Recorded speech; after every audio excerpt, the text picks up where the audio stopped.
Assalamualaikum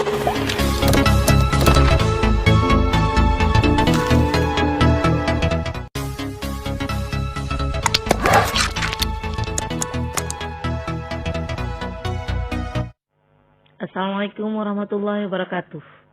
Kembali lagi saya Siti Aisyah akan menjelaskan tentang Puzzle Discovery Education. Kali ini saya memasuki episode kedua. Sebelumnya terima kasih ya sudah menonton. Jangan lupa like, comment, and subscribe. Terima kasih. Pada episode pertama saya menjelaskan Puzzle Discovery Education, fungsinya, dan kelebihan-kelebihannya. Namun tidak ada salahnya saya ulang kembali. Puzzle Discovery Education ini memiliki 10 jenis puzzle yang bisa kita terapkan dalam kegiatan pembelajaran, evaluasi pembelajaran, maupun untuk game atau ice breaking atau untuk energizer. Di samping itu ini juga bisa kita gunakan pada saat kita melakukan game-game lapangan, outdoor. Kemudian kita juga bisa bermain di indoor saat kita ada pelatihan. Seperti yang saya sebutkan, kelebihannya adalah puzzle ini gratis. Memiliki 10 jenis puzzle dalam satu aplikasi ini. Untuk membuatnya tidak perlu memakan memori dan tidak perlu mendownload. Bisa digunakan secara online. Dan hasilnya pun bisa di-copy ke dalam Word sebagai instrumen untuk ulangan harian atau permainan game kita. Lanjut, kita buat soal yang keempat, yaitu soal menggunakan frasa yang jatuh. Frasa itu kata atau huruf yang jatuh. Bagaimana membuatnya? Kita klik saja frasa yang jatuh. Masuk ke Google, laman Google, dan ketik Puzzle Discovery Education. Maka muncul seperti ini. Kita klik frasa yang jatuh. Pada tahapan ini ada hanya 2 tahapan. Yang pertama adalah judul, yang kedua masukkan frasanya. Judulnya harus memuat 49 karakter maksimum. Oleh sebab itu, silakan membuat judul apa saja. Misalnya, saya membuat judulnya justru game, bukan pelajaran. Bisa kita gunakan saat kita ice breaking di kelas atau energizer.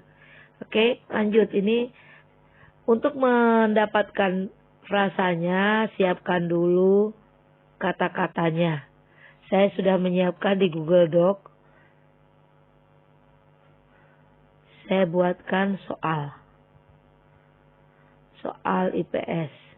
Di dalam soal yang saya siapkan ini, itu ada soal dan jawab, ada jawabannya saja, dan ada soalnya saja. Kali ini kita butuh frasa saja, berarti cukup kata saja. Ini ada 20, kita copy. Perlu diingat Bapak Ibu menggunakan Google Doc karena Google Doc bisa diedit secara online dan bisa kita buka dimanapun saja. Tahan, tempel. Seperti ini. Kalau sudah selesai, kita buat puzzle saya. Klik buat puzzle saya. Nah, seperti ini sudah dapat. Nah, ini bisa menggunakan soal-soal dalam pelajaran. Nanti siswa mencari jawabannya mendatar. Untuk menaruhnya ke dalam soal evaluasi, maka tinggal kita klik sini, download gambar.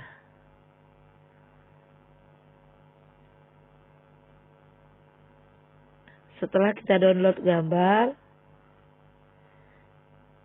kita buka gambarnya ada di downloadan.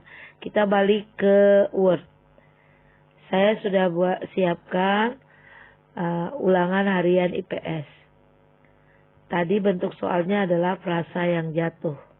Ini kita edit. Jadi nanti kita langsung membuat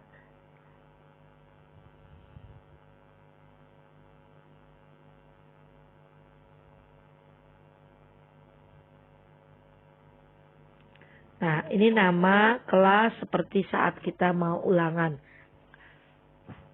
Kemudian kita lanjut ke sini. Bisa buat petunjuk, misalnya petunjuknya carilah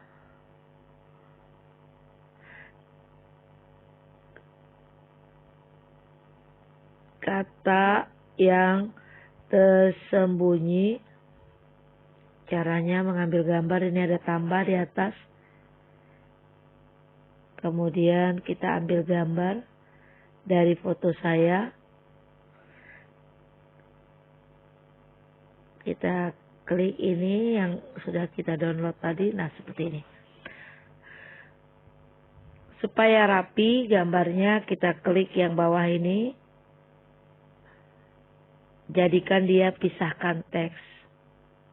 Sehingga soalnya rada lebar. Bisa kita buat lebar. Kita buat besar. Kita geser juga ke kanan. Oke, ini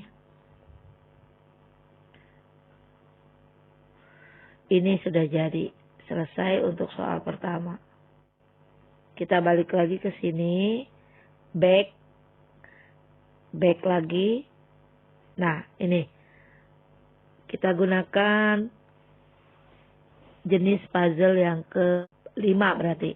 Kotak matematika. Kotak matematika ini spesial pertanyaan-pertanyaannya sifatnya matematika yang mengaplikasikan pembelajaran saat itu, terutama pembelajaran operasional matematika. Kita bisa sesuaikan kondisi siswa masing-masing.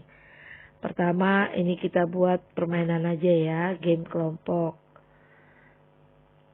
Selain untuk matematika yang ada di kelas, bisa juga untuk game kelompok menguji kemampuan kelompok masing-masing dengan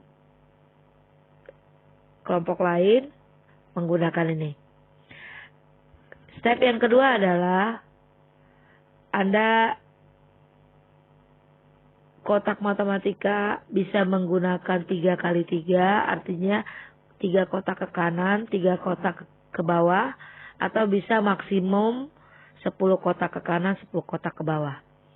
Ukurannya berapa? Setiap kotak ukurannya 3 saja. Yang standar ya. Kemudian kita step yang ketiga, diutamakan operator alami, artinya operator standar. Operator dalam matematika itu ada standar. Seperti di sini dikatakan prioritas operator alami adalah pembagian dilakukan sebelum penambahan pengurangan. Perkalian dan pembagian dimulai di atas. Dimulai di awal. Jadi sebelum melakukan penambahan dan pengurangan harus melakukan perkalian dan pembagian dulu. Berikutnya step yang ketiga yaitu memilih metode perhitungan untuk formula. Sudah, step yang keempat adalah buat puzzle-nya.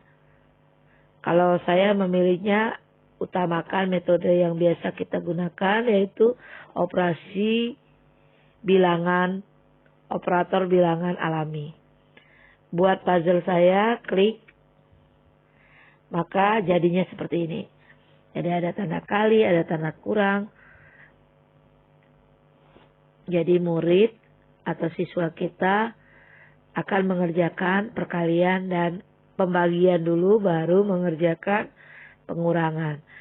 Nah, ini pertanyaannya adalah bahwa mendatar siswa harus menjawab sehingga jawabannya mencari angka sehingga jawabannya min 38. Kemudian ke bawah paling kiri itu harus perkalian dulu baru tambah. Dan jawabannya seluruh angka-angka yang dimasukkan jawabannya adalah 30. Setiap angka tidak ada yang sama di sini. Nah, selesai untuk ini. Bagaimana memasukkannya ke dalam Word? Tahan seperti ini. Kemudian download gambar. Kemudian kita copy ini sebagai petunjuk. Oke, salin. Kemudian masuk ke Word. Masuk ke Word soal yang kedua. Yaitu ini.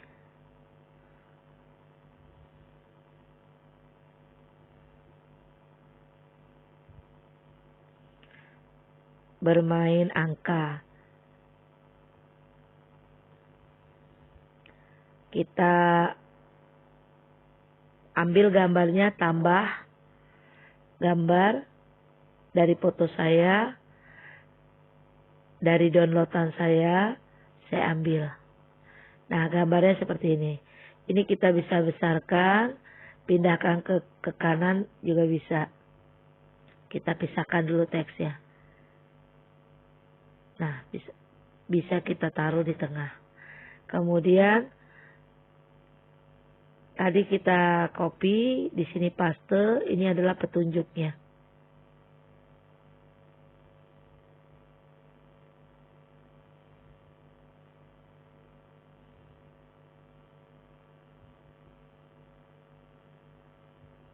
Oke. Jadi ada soal, ada petunjuk, ada judul dan informasi biodata siswa. Selesai untuk yang kedua. Berikutnya adalah kita back sekali lagi. Tadi sudah matematika, sekarang kita lanjut ke labirin. Kita klik labirin. Kita masuk ke aplikasi. Nanti ada stepnya, beberapa step. 1, 2, 3, 4, 5. 5 step. Atau 5 langkah-langkah. Yang pertama seperti tadi, kita buat judul. Judulnya akan muncul misalnya mencari jalan menuju akhir, misalnya gitu ya. Kemudian kita pilih labirinnya. Mau labirin yang mana? Mau labirin yang ini, yang pertama, kedua, ketiga, keempat, kelima. Ini adalah bentuk-bentuk labirin yang disediakan. Misalnya saya ambil yang kotak nih. Klik. Nah, besarnya kotak itu apa 40-40, paling banyak adalah 80-80. Lebih sederhana lagi, misalnya jangan terlalu banyak, bisa tergantung siapa siswa kita. Kalau siswanya masih SD, 20-20 juga bisa. Nah, ini saya yang tengah-tengah saja, 30-30. Di sini dikatakan masukkan jumlah piksel yang Anda inginkan untuk setiap kotak. Jika labirin Anda makin besar, maka makin sulit. Kalau labirin Anda lebih renggang, maka ini makin mudah. Saya pilih angka 5 saja. Kemudian jalurnya jalur apa? Mau jalur kotak-kotak lebih mudah, jalur horizontal juga mudah. Misalnya saya ambil jalur kotak-kotak. Saya memang senangnya lebih mudah. Kita buat puzzle-nya. Buat puzzle saya. Selesai. Nah, inilah labirin yang kita buat. Untuk lebih jelasnya, labirin ini kita copy, kita download. Nanti kita masukkan ke soal ulangan. Ulangannya kita beri nama labirin ya. Kalau tadi yang pertama frasa yang jatuh, yang kedua bermain angka, yang ketiga nanti kita bilang labirin. Nah ini memang tidak semata-mata untuk pelajaran di kelas, tapi bisa untuk pembelajaran di kelas. Jadi walaupun tidak ada materinya, tapi ini bisa dimainkan secara bersama-sama. Nah ini saya tulis di sini, bentuk soalnya adalah labirin. Labirin. Selesai, nama sudah ada, kelas sudah ada. Di sini kita tambahkan tambah gambar. Tadi kita sudah ada gambarnya yang pertama. Nah ini labirin kita. Untuk membesarkannya kita drag ke bawah ujungnya. Untuk merapikannya di tengah kita pisahkan teksnya. Kita bisa geser dia sebelah sini. Jadi tergantung luasnya area yang mau kita kerjakan. Kemudian di sini ada pertanyaan. Kalau tadi kan menemukan jalan. Sekarang bisa kita masukkan di sini temukan jalan keluar.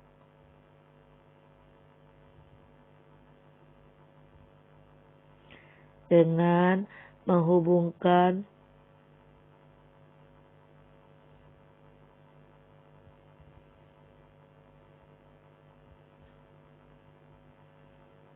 jalur berupa garis warna merah misalnya ya. Kita kasih spidol, kita siapkan spidol merah. Nah ini untuk soal yang ketiga. Baik Bapak Ibu, demikian 3 soal yang kita buat hari ini untuk pembuatan puzzle Discovery Education episode kedua. Berikutnya saya akan melanjutkan episode ketiga. Tapi jangan lupa supaya saya lebih semangat, Bapak Ibu tetap praktekkan dan komentar di bawah, serta jangan lupa like and subscribe. Akhirnya saya ucapkan selamat berlatih dan semoga berhasil.